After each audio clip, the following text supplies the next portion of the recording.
How many times Israel have committed war crimes right live on your own cameras? Do you start by asking them to condemn themselves? Have you? You don't. You don't. No, I'll answer that question. You don't. You know why I refuse to answer this question? Because I refuse the premise of it. Because at the very heart of it is misrepresentation of the whole thing. Because it's the Palestinians that are always expected to condemn themselves. I mean, come on, this is a political conflict. We have been denied our rights for a long time. You bring us here whenever there are Israelis who are killed. Did you bring me here when many Palestinians in the West Bank, more than 200 over the last few months? Do you invite me when there is such Israeli provocations in Jerusalem and elsewhere? Because what Israelis have seen, which we started by saying tragic, the last 48 hours, the Palestinians see every day for the last 50 years. You know the situation in Gaza, you've just described it. Pakistan اور پاکستان سے باہر بسنے والے تمام دوست احباب کو السلام علیکم. مشرق وسطیٰ کی بلکہ فلسطین کی تازہ ترین صورتحال اور یہاں پہ جو دل خراش داستانیں ظلم اور بربریت کی رقم ہو رہی ہیں، اس کے حوالے سے کچھ خیالات کے ساتھ آپ کی خدمت میں حاضر ہوں.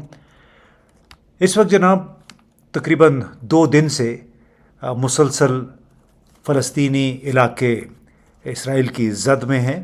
کوئی 800 سے زائد، کم از کم 800 ٹھکانوں پر فلسطینی راکٹ برسائے جا چکے ہیں، بمباری بھی ہوئی ہے، اور اس کا یہ دعویٰ ہے کہ یہ حماس کے ٹھکانے تھے. حالانکہ فلسطین سے ہم نے الجزیرہ اور دوسرے چند ٹیلی ویژن پر جو دعوے دیکھے ہیں، جو مقامی فلسطینی پروفیسرز ہیں، صحافی ہیں، ان کا یہ کہنا ہے کہ 800 تو درکنار، شاید ان کے 80 بھی ملٹری ٹھکانے نہیں ہوں گے، کیونکہ حماس ٹھیک ہے ایک ملیٹنٹ آرگنائزیشن ہے، لیکن کوئی ملٹری نہیں ہے کہ اس کی انسٹالیشنز ہوں جگہ جگہ پہ.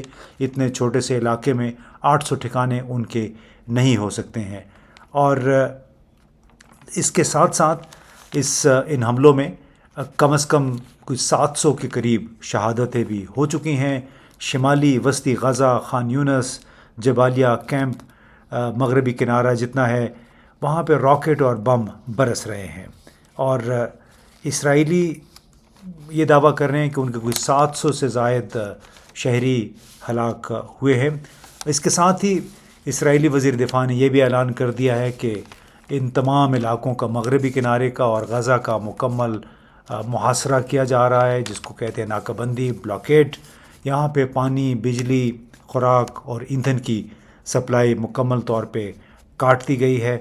اور سالہ سال سے یہاں پہ جو نوآباد کاری کا سلسلہ تھا، فلسطینیوں کے علاقوں پر قبضہ کر کے اپنی نئی بستیاں بسانے کی جو کوشش ہے، جو پروگرام ہے، وہ ابھی تک چل رہا تھا. اس طرح جیلوں میں کئی ہزار فلسطینی نظر بند ہیں. ایک محاصرے کی صورتحال ہے. میں چونکہ خود بھی رام اللہ گیا ہوا ہوں، تو ان تمام فلسطینی علاقوں کے ارد گرد بالکل ایک ایسی جگہ ہے کہ ان کے اندر فلسطینی علاقوں میں آنے جانے کے لیے آپ کو اسرائیل سے ہو کے گزرنا پڑتا ہے. اس کے علاوہ 2 برس تقریباً ہو چکے ہیں، اس سے زیادہ ہو گیا ہے کہ مسلسل کئی حملے رائٹ ونگ کے اسرائیلیوں نے کیے ہیں جو یہودی ہیں. وہاں پہ مسجد اقصیٰ کی بے حرمتی بھی کی ہے. ابھی کچھ دن پہلے بھی یہی ہو رہا تھا کہ وہاں کے ناچ گانے کا، ڈانس کا مظاہرہ ہو رہا تھا، اور وہ محض مسلمانوں کو اشتعال دلانے کے لیے. کوئی 2014 میں ایک تحریک اٹھی تھی، اس میں 2000 فلسطینی مارے گئے تھے. پھر 2008 میں اس سے پہلے کوئی 1400 فلسطینی تھے، وہ بھی ایک انتفاضہ کی ایک شکل تھی. تو اس طرح جو ظلم اور بربریت کا سلسلہ اتنے عرصے سے جاری ہے، اس کے ریاکشن میں آج بھی آپ نے دیکھا، یعنی اتوار پیر کے روز مسلسل اسرائیلی بمباری کا اور راکٹوں کا سلسلہ جاری ہے.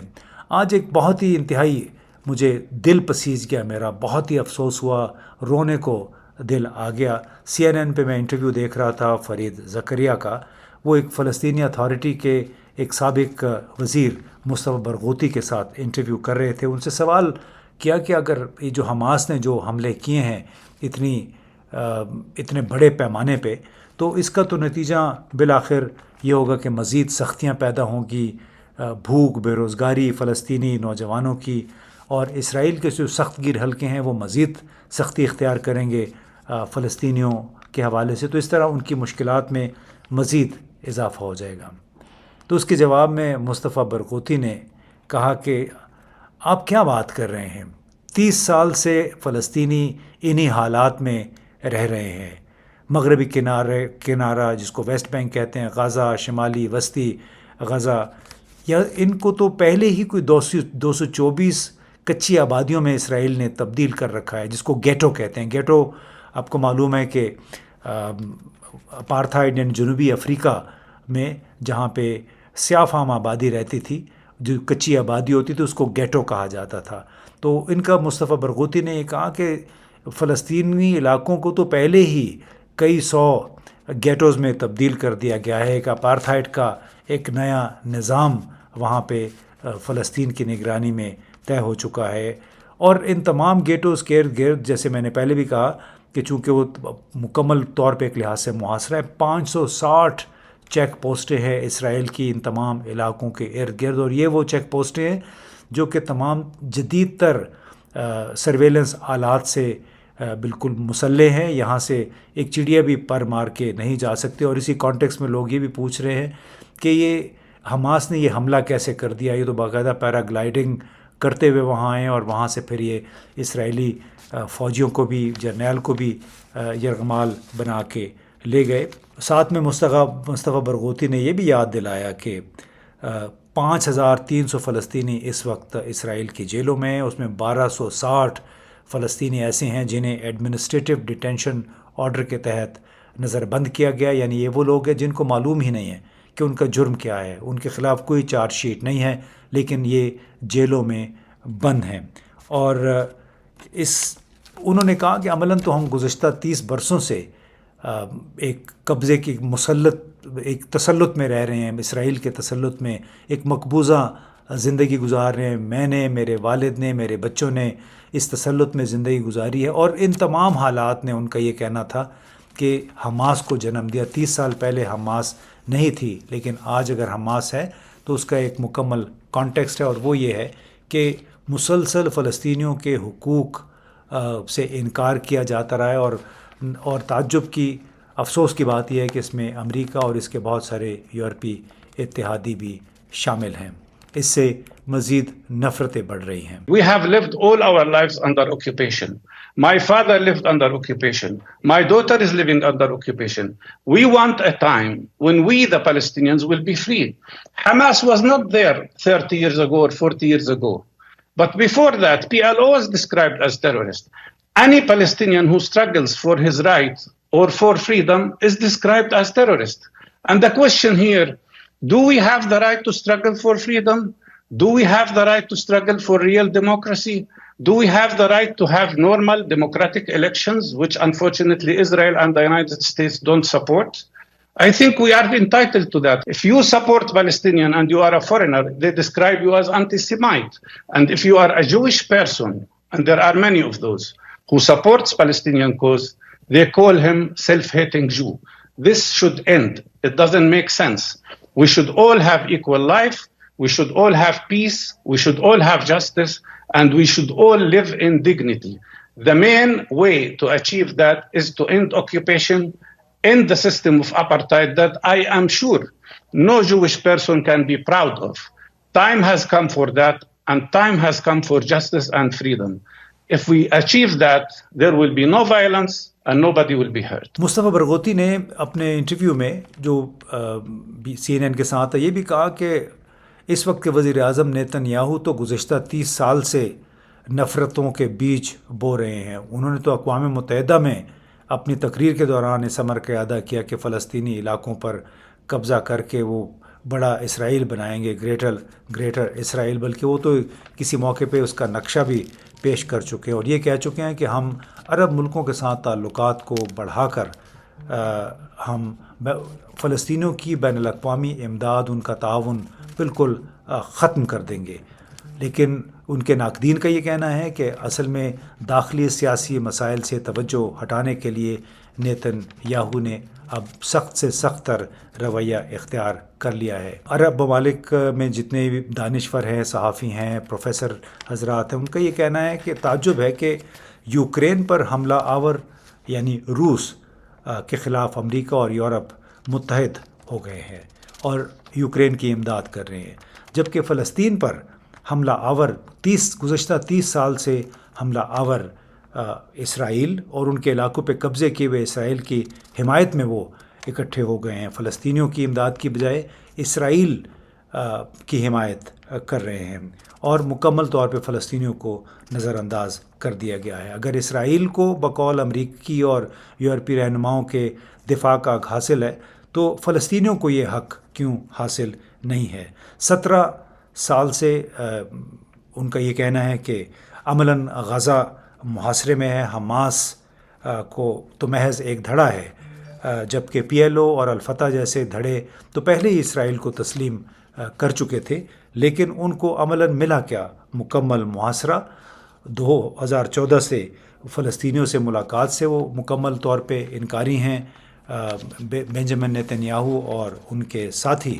اب اس میں وہ یہ بھی کہہ رہے ہیں کہ حماس کے خلاف تو اسرائیل کوئی 5 جنگیں لڑ چکا ہے، ایک جنگ تو 51 روز تک جاری رہی، لیکن اس کا نتیجہ کیا نکلا؟ نتیجہ آپ نے دیکھ لیا کہ آج جو کچھ حماس نے ہفتے کے روز کیا، یعنی اتنے بڑے پیمانے پہ ایک جنگی فوجی کارروائی کی، تو اس سے تو یہ ظاہر ہوتا ہے کہ 5 جنگیں حماس کے خلاف لڑنے کے باوجود وہ پارٹی یا وہ گروپ مزید مضبوط ہو کے ابھرا ہے اور اس نے اسرائیلی جرنیلوں کو بھی یرغمال اغوا کر کے یرغمال بنا رکھا ہے. تو اس سے اب نتیجہ کیا ہوگا اس تمام تر صورتحال کا؟ ظاہر ہے فلسطینیوں کی حمایت یا ان کی مشکلات یقیناً اس میں اضافہ ہوگا، اور ایک آل آؤٹ جنگ ابھی تک اسرائیل کر رہا ہے. 3 لاکھ کے قریب جو ریزرو فوجی ہیں ان کو بھی وہ بلا رہے ہیں واپس. اپنی جنگی کارروائیاں اور جنگی تیاریاں انتہائی زیادہ کر دی ہیں، اور اس سے ظاہر ہوتا ہے کہ وہی بات ہوگی کہ جس میں اسرائیلی وزیر دفاع نے یہ بھی کہا کہ ہم اب اس مسئلے کا اگلے 50 سال تک حل اس کا تلاش کریں گے، جس کا مطلب ہے کہ مکمل طور پہ محاصرہ کر کے فلسطینیوں کو زندگی اور موت کی کشمکش میں مبتلا کیا جائے گا. اب اس کے ساتھ ساتھ اس کا سیاسی جغرافیائی یعنی جیو پولیٹیکل نتیجہ کیا ہوگا؟ وہ یہ ہے کہ جو سعودی عرب اور اسرائیل کے درمیان جو معاہدہ ہو رہا تھا، امن معاہدہ ہونے والا تھا، وہ فی الحال مؤخر ہو جائے گا. امریکہ جو کہ یوکرین میں بھی پھنسا ہوا ہے، پھر داخلی طور پہ صدر بائیڈن کو بہت سارے مسائل کا سامنا ہے، اس کے اوپر مزید اب پریشر آئیں گے اور اس کو مزید توانائی اور وسائل اب اسرائیل پہ صرف کرنے پڑیں گے، کیونکہ اسرائیل تو امریکہ کی آنکھ کا تارا ہے. تمام سیاسی جماعتیں وہاں کی وہ اور یورپ کی بڑی جماعتیں بالکل اسرائیل کے اوپر کوئی بھی آنچ آنے کے روادار نہیں ہیں. اس کے ساتھ ساتھ ایک سوال یہ پیدا ہوتا ہے کہ کیا چین کو اب مشرق وسطیٰ میں مزید فعال کردار ادا کرنے کا موقع ملے گا؟ چین کے ساتھ ساتھ روس بھی ظاہر ہے چاہے گا کہ کس طریقے سے یوکرین میں اس کے ساتھ جو کچھ ہو رہا ہے اس کا بدلہ مشرق وسطیٰ میں سعودی عرب میں چکایا جائے. تو اب سوال یہ ہے کہ اس طرح کیا حماس ختم ہو جائے، کیا فلسطینی جدوجہد مکمل طور پہ دم توڑ جائے گی؟ اب تو لگتا یہ ہے کہ متحدہ عرب امارات، جو کہ اگرچہ اس نے ابھی تک قبول نہیں کیا تھا، لیکن ابراہم اکارڈس جو 2020 میں ہوئے تھے اس نے بھی اس پہ سائن کیا، بحرین نے بھی کیا. اس وقت قطر البتہ ایک الگ تھلگ کھڑا ہے. اسرائیلیوں کا یہ کہنا ہے کہ قطر کی حکومت اور اس کے ساتھ ساتھ ایران حماس کو سپورٹ کرتے ہیں، اور یہ وہ حکومتیں ہیں جو کہ حزب اللہ کو، جو کہ لبنان میں ہے، اس کو بھی مکمل طور پہ ان کی تائید اور سپورٹ حاصل ہے. تو اسرائیل کا بھی نشانہ نہ صرف شام، ایران اور قطر ہے، بلکہ اس کے ساتھ ساتھ ترکی بھی کسی حد تک اس کا نشانہ بن سکتا ہے، کیونکہ ترکی کے حماس کے ساتھ روایتی طور پہ اچھے تعلقات ہیں. تو ایک بڑی گھمبیر صورتحال ڈیولپ ہو رہی ہے فلسطینی علاقوں میں. اور ایک بات ضرور ہے کہ اس سے جو توقع کر رہے تھے، جو نیتنیاہو نے اقوام متحدہ میں یہ کہا کہ فلسطینیوں کو ہم ان کی جنگ سے، ان کے حقوق سے محروم کر دیں گے جو کہ ان کو حاصل ہے عرب ممالک کے ذریعے، تو وہ ان کا خواب پورا نہیں ہوگا. خود ہمیں تجربہ ہے، ہم نے متحدہ عرب امارات میں دیکھا، ہم نے مصر میں دیکھا کہ اعلیٰ سطح پہ، حکومتی سطح پہ تعلقات قائم ہونے کے باوجود اقتصادی تعلقات بڑے زور شور سے جاری ہیں. متحدہ عرب امارات، قطر اور اسرائیل، سوڈان کے ساتھ بھی انہوں نے تعلقات قائم کر لیے ہیں، موراکو نے بھی کیے ہیں. لیکن عوامی سطح پہ اسرائیل کو کوئی پذیرائی نہیں ملتی، بلکہ لوگ نفرت کرتے ہیں. ہم نے متحدہ عرب امارات میں لوگوں سے بات کی، عرب دنیا کے جو اکثر ممالک ہیں، مصر میں تو کوئی اسرائیل کا نام سننا نہیں چاہتا. اور اب جو تازہ ترین یہ واقعہ ہوا ہے کہ گزشتہ 15-20 برسوں کی زیادتیوں کا ایک لاوا تھا جو کہ ابلا ہے حماس کے حملے کی صورت میں. اس کے بعد اب اسرائیل نے جو ظلم و جبر کا سلسلہ شروع کیا مکمل طور پہ حماس کو ختم کرنے کے لیے، اس سے ان نفرتوں میں مزید اضافہ ہوگا. تو مشرق وسطیٰ میں بہت جلد کوئی نہ تو امن آنے والا ہے، اور نہ ہی جو عرب ملکوں کے ساتھ اسرائیل نے تعلقات قائم کرنے کی کوشش کی تھی امریکہ کی سربراہی میں، اس کو اب کوئی بہت زیادہ پذیرائی ملے گی، بلکہ یہ معاملہ اب کچھ دیر کے لیے کم از کم ضرور کھٹائی میں پڑ گیا ہے.